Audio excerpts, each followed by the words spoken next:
In this episode, I am joined by Earnie Broughton as we conclude a two-part interview with Dr. Hal Hershfield on his new book, Your Future Self. I'd like to throw some of these things out and just explore with you Do it. how we might apply some of this in our training programs or in engaging people in ethics crisis, in working with leaders and organizations. First thing is aging apps. I actually had one a few years ago. I got myself a good stiff bottle of Merlot. I aged myself 30 years ago, printed it out. So what about, and this was actually part of your research on people saving for retirement, right? That's right. We've toyed with different ways that we can get people to more emotionally connect to their future selves. The basic idea here is if I can get you to feel those emotions, maybe I can get you to take some actions. One way to do this is to make the target, your future self, in other words, more vivid. Vivid examples are emotional. And like I was saying, emotions are the types of things that get you to take some action. Now, we have played around with these age progression algorithms, these age filters, whatever you want to call it. What it's doing is mimicking the aging experience, right? I guess I probably don't need to spell out what that does to people's faces. You get it, right? I'm living that example. Look, I'll tell you a little. This weekend, I first started doing this research about, I first started it probably in 2008, I guess it was. And whatever the case, at that time, I had one of these, we worked with a graphic artist, we worked with software packages, and I created an image of myself at 45 and at 55 and then at 65 and so on. My wife and I were just cleaning out our garage this week, and I just came across some of these printed out images, and she didn't hold back. She said, God, you look a lot older.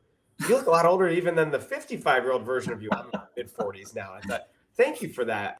Now, I'm joking around here, but the point of these was that if I can show you these images, it may cause you to change your behavior. And in early studies, we found that people who are exposed to these images end up wanting to save more. Recently, we found that these findings hold in a consequential setting where people are exposed to these aged images are about 16% more likely to make a contribution to a retirement account. We've looked at this in ethical context as well, where the virtual images help people act a little bit more ethically when they're faced with dilemmas. My colleague, Jean-Louis Van Gelder, he's actually been using these age progression algorithms for felons who are about to be habituated into society to see if that will help cause them to be less likely to reoffend. Now, look, I don't think that the solution is that you go around the workplace and print out photos of everybody 20 years from now. I think that's not going to work.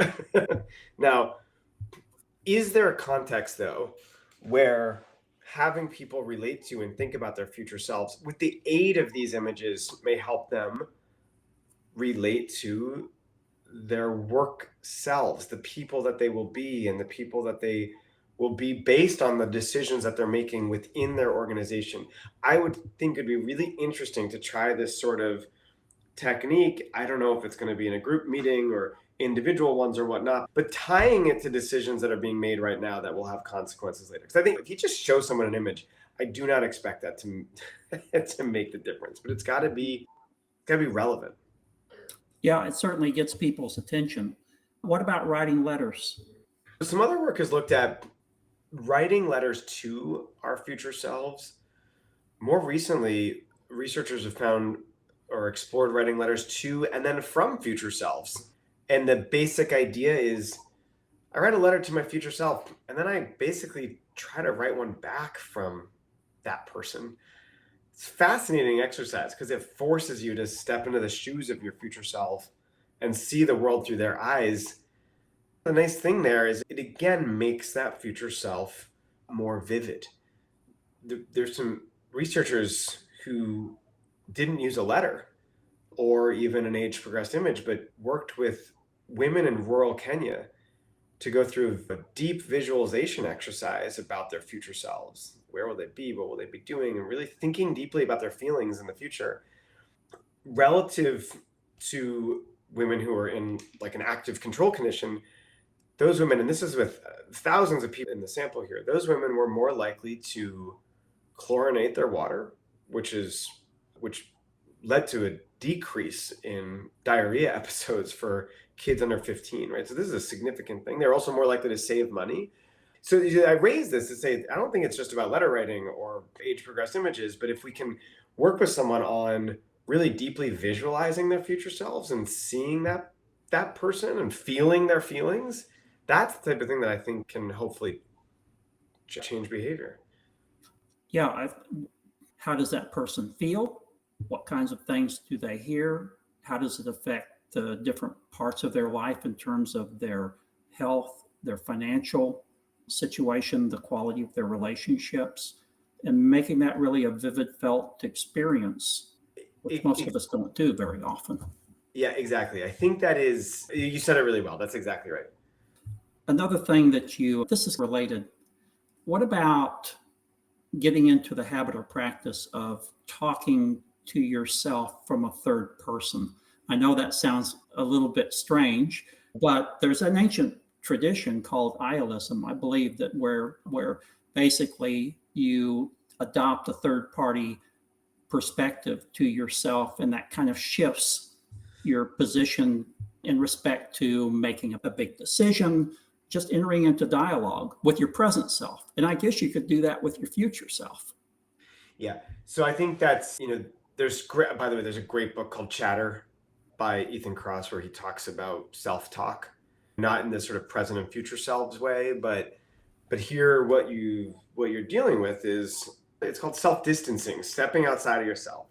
Now, I haven't explored in a research-based way what would happen if I were to constantly get someone to have that third party conversation with their future self. But I actually have a colleague I've worked with, Alex Alhadoff, where she told me that just as some people have like a deceased family member who they always talk to, she does that with her future self. She always talks to her future self as if it's this third party there. Now, there's other research. I briefly mentioned the sort of send and reply letters, but some of that research, this is conducted by Yuta Shishima and Wilson, got people to write a letter to and then from their future selves right in the midst of COVID, April of 2020. And what they were examining there was lowering feelings of anxiety in a really stressful time. And part of what happened was that when people were asked to do this sort of send and reply exercise, it did cause them to take a step back. It almost calms the feelings down of the situation at hand. And that helped them see the big picture, ultimately feel a little bit better right now. So you ask about that in more of the ethical context. Here's how I would approach that. Would that sort of exercise dial down the feelings of whatever excitement, whatever it is that might be leading me to go a slightly more unethical route right now? And if I can step away and see the big picture, maybe that'll help me do the thing that's probably better for me in the long run. Meditation programs at work probably help do that too, because that creates a little bit of a distance between when it's in a habituated way, habituated meditation in a way that is practiced on a regular basis, that introduces this space between impulse and action where people can go a different direction, right? Yeah, I think that's exactly right. And I know that I'm not an expert in this, and I know there's a whole body of work on meditation, and it's of course not all black and white and cut and dry, but that would be a really interesting question to explore, that those sorts of exercises and interventions could help focus me on whatever it is at hand so that I can do the thing I want to do. Let's talk for a minute about commitment devices. What is a commitment device, and how might one use that to prepare themselves for acting in the future in accordance with their values today? Commitment device is one of my favorite behavioral science topics to explore. The basic idea here is that there's this version of me right now that wants to, let's say, eat healthy. There's a future version of me that I know wants to look back in time and say, I was healthy. And then there's some version of me that's going to screw it all up. And he's going to get taken in by the the peanut M&Ms that I've got sitting in the pantry. And what a commitment device does is it commits me to acting a certain way. It puts essentially it puts constraints on my future behavior. So I could lock away the food, I could get rid of the food, etc. The basic idea here, and by the way, there's a ton of iterations of this, many of which I go into in the book. Some iterations, I get punished if I act a certain way, right? So there's a classic example of antabuse. It's a pill that I could take if I have a problem with alcohol. I take that pill, and if I then drink later, I'll get violently ill. And I know that. And once I have that pill, it's in my system for 4 days. It stops me from drinking because I don't want, basically it skips all the fun and goes right to the hangover, but like an epic hangover. Now you think that's incredibly effective. The problem is a lot of alcoholics don't take it up. They don't adopt it because they know, oh man, this is going to really make life difficult for me.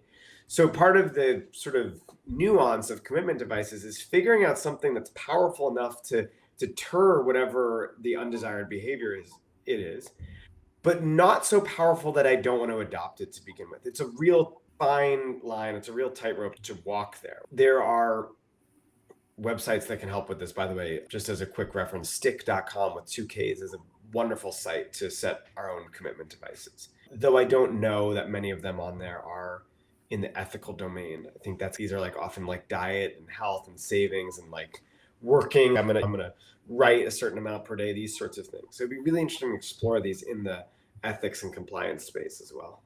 I do think that we're at a point in the behavioral sciences, social psychology, neurology, biology, culture studies, where if we can help people better understand themselves and understand at the same time the impact of context on their behavior, that we can give them some of these tools that better enable them to manage their situations more effectively in the future. Yeah, that's exactly. And the last thing I'm going to ask you before I turn you back to Tom is you have an interesting anecdote about a serial killer that you interviewed. I think that's an interesting thing to end my questions on. Can you tell us a little bit about that? Yeah, Pedro Filo, I'd heard about him through one of these true crime podcasts I listen to that's my guilty pleasure.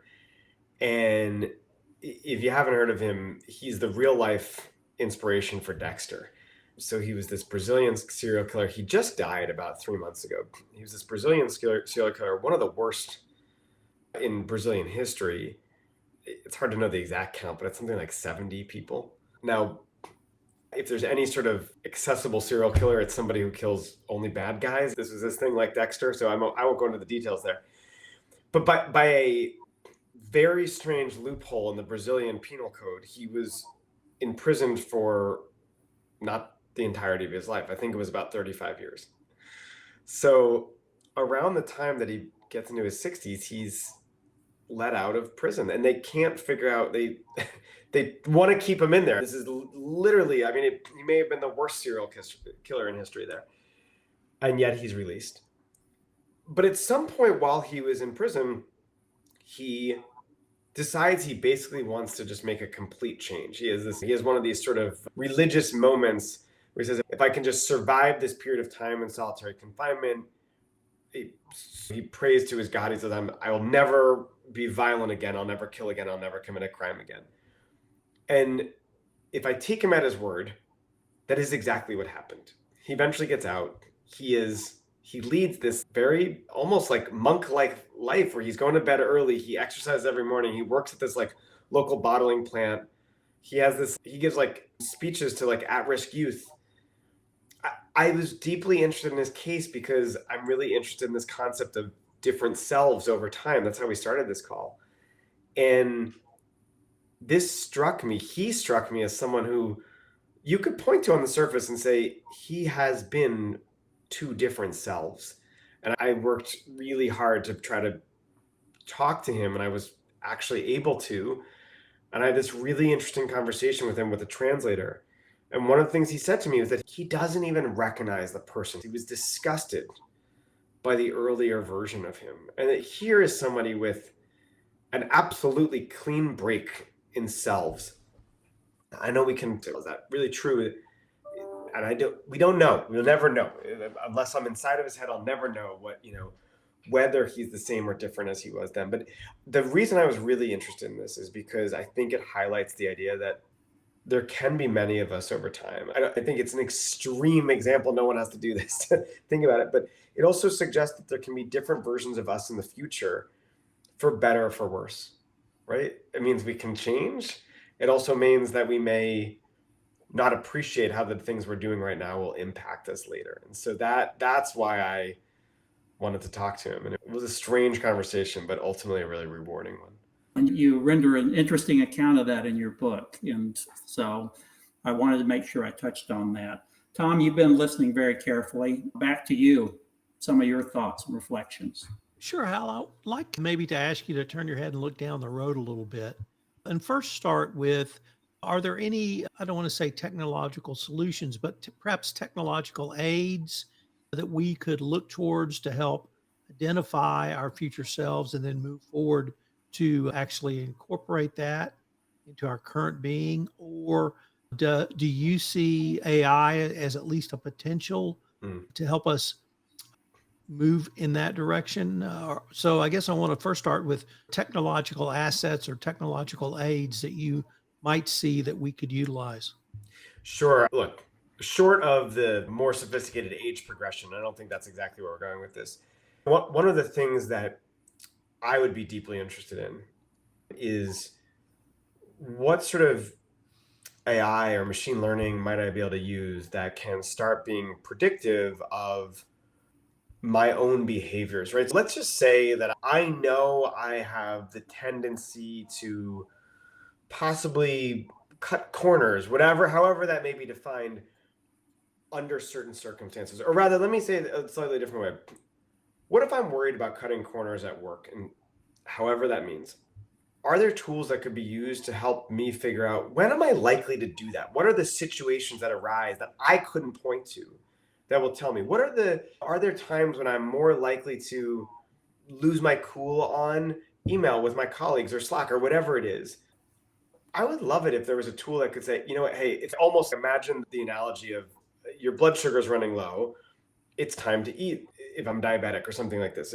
These are the sorts of things that it would be great to say, could there be a tool out there that could help identify those situations to then help me avoid contexts where I might end up cutting corners? And this is just it's really too abstract even, but it seems like we couldn't be that far off from something like that. And then what might be next for you? Or do you have any current research you're looking at where you may take one or more of the threads we've talked about in a new or different direction, or really just additional research which you might be able to put together in another book? I love that idea. There's a couple of things. One, I am working now with more technologically sophisticated solutions. I'm doing a project with some folks at MIT Media Lab, and they've built this incredible tool, Future You, and it's basically a chatbot that allows you to talk to future you. And that may sound hokey, but oh man, I tried it and it's wild. I got sucked in for 30 minutes. I was asking future me all these different questions.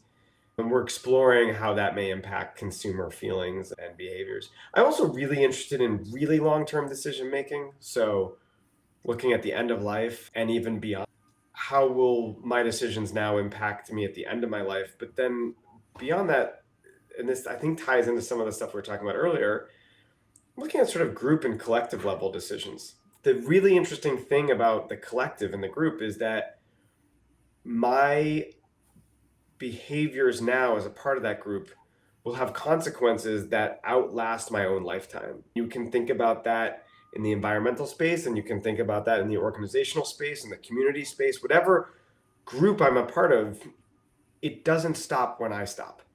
And that, I think, presents a really interesting challenge and one that I'm curious about and would love to explore more down the line.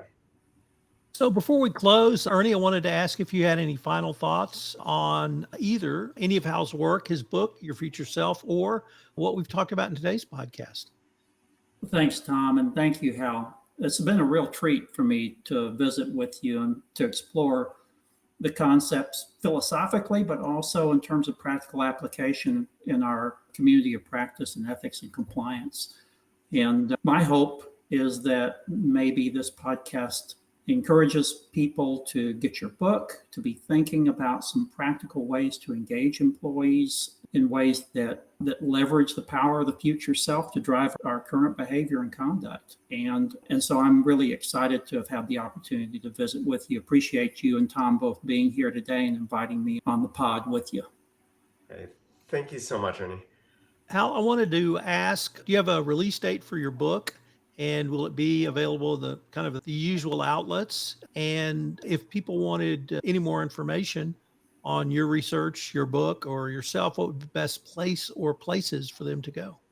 Absolutely, yeah. The book's out on June 6th. You can buy it anywhere books are sold, the big ones and the indie ones as well. And if you want more information, look at my research and whatnot, you can go to halhershfield.com. But yeah, thank you so much, Tom and Ernie, both for having me. I really appreciate it. Yeah, I look forward to the movie.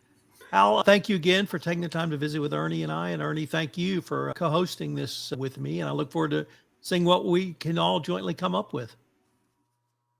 This is Tom Fox again. Thanks so much for listening to this episode of Sunday Book Review Authors Podcast. If you've enjoyed this podcast, I hope you'll subscribe, rate, and review wherever great podcasts are listened to. The Sunday Book Review Authors Podcast is a production of the Compliance Podcast Network.